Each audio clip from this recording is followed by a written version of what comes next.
le monde entier, il y a une explosion des infrastructures qui coupent un peu les possibilités des animaux de migrer et parfois des rivières de couler. On sait que la fragmentation du territoire est la deuxième cause de perte de la biodiversité mondiale. On a été très longtemps dans une politique de réserve naturelle. Aujourd'hui, on s'est bien rendu compte que ça ne suffisait pas. On n'est plus dans la protection de sites, mais dans la protection de liens entre ces sites. C'est cette idée de la continuité écologique. Les espèces ont besoin de se déplacer pour échanger des gènes et pour être viables à long terme.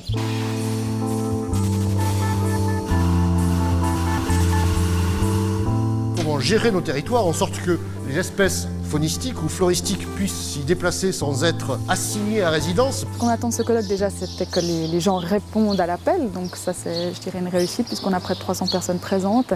Pouvoir échanger, pouvoir mettre en réseau les différentes expériences acquises sur ce territoire.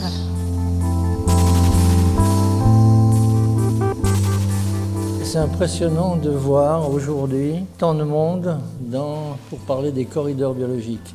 Je peux vous garantir qu'il y a 15 ans ou 16 ans, on était nettement moins nombreux. Ce qui m'étonne, c'est d'avoir autant de gens impliqués dans la région, mais bien au-delà de la région aussi. Donc on voit l'intérêt qu'il y a à travailler avec nos voisins français, les voisins vaudois et le petit territoire genevois qui est quelque part aussi un grand carrefour. Et je crois que le boulot de tout le monde, c'est de communiquer, c'est d'informer, c'est de montrer ce qui se fait. Ça, c'est une photo des années 45. Il y a clairement là une destruction pure et simple du marais à travers le contrat corridor. L'objectif, c'est bien de recréer aussi justement ce corridor.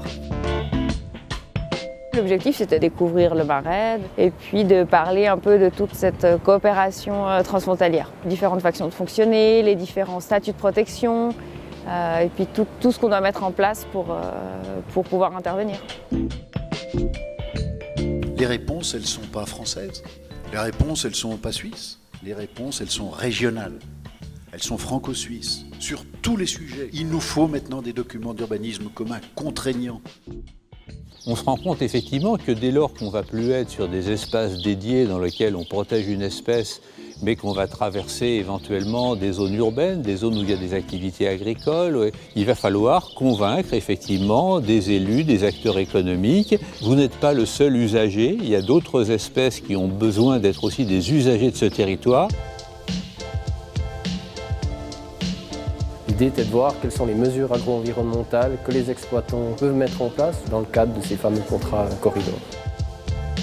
On voit qu'il y a du changement au niveau des pratiques culturelles au niveau française qui s'approche justement des mesures qui sont faites au niveau suisse et on a justement comme ça un parallèle entre les pratiques suisses et les pratiques françaises qui pourrait amener justement à une meilleure collaboration. Comment la haie, en définitive, elle pourrait être amenée plus côté utilité pour l'agriculture que ce qu'on a actuellement au niveau suisse, le côté prime. Donc à savoir la fonctionnalité d'une haie au niveau des auxiliaires de culture, au niveau de la biomasse qu'elle peut donner.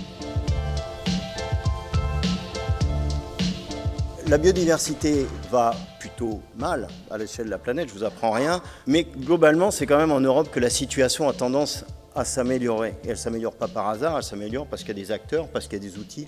Partout, il y a des gens qui se mobilisent et qui font des choses. Donc il faut aider ces gens-là, les faire émerger, les encadrer et puis mettre la pression au niveau international, c'est-à-dire qu'il y a des conventions internationales dont c'est le rôle et des organismes qui essayent d'aider les pays à faire mieux. Je sors complètement enthousiaste de cet atelier. Il y a 20% plus d'illumination dans nos rues et partout depuis une vingtaine d'années.